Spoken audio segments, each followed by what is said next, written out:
Come with me as I take my life in my hands and cross the road in Barcelona. Look, we're at one of the many, many lovely octagons that is in, I can't pronounce it properly, it's not example, but Scheitzampli.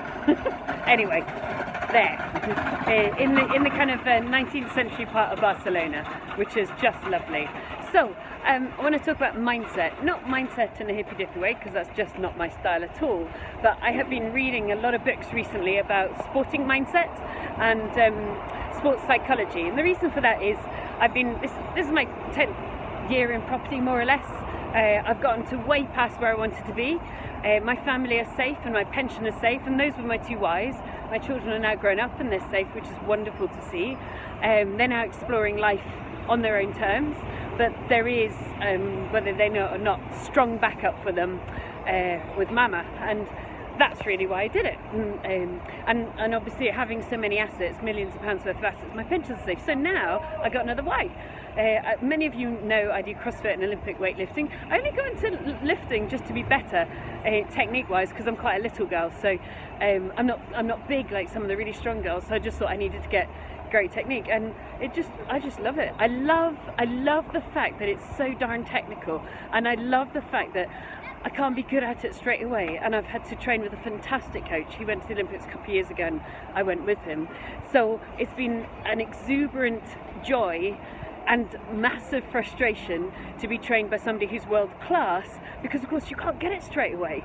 You know, it's irritatingly, frustratingly beautiful is Olympic weightlifting. Now, you don't need to feel that way about it, but it's just how I feel about it. So now I want to get really good at it. I've worked really hard in my business for a number of years, and now I want to put the 10,000 hours into getting really good at this. So I'm reading a lot about mindset, about champion mindset, sports psychology and such like. And they all talk about visualization.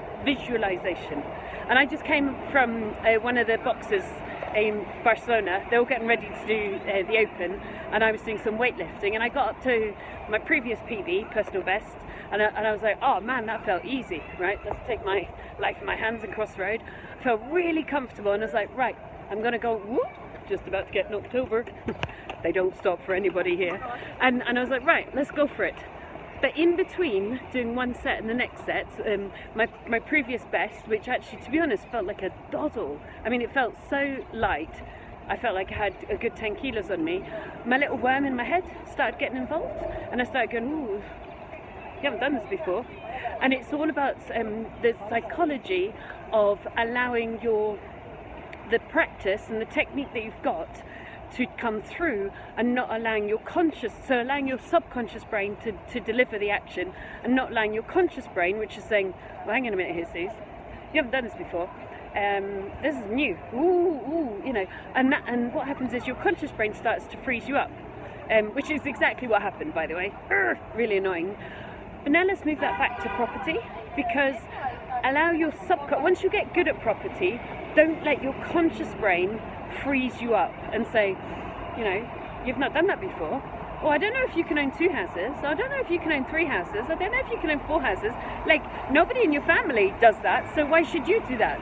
So allow yourself to get good at the basic skills, which is finding discounted deals, raising private finance, renting them out or selling them. And then don't allow your conscious brain to freeze you, like unfortunately I just allowed my conscious brain to freeze me on that new PB. So I'm going to go get my hair done, go and hang out with my son and my best friend, and I'm going back tomorrow and I'm going to smash that PB. That little niggle worm in my brain is not going to succeed. So be mindful, and it might be useful for you guys to read some books around champion mindset with sports psychology as well.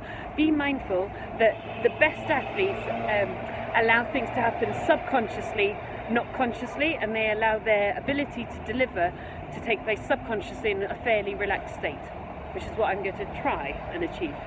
See you soon. Bye.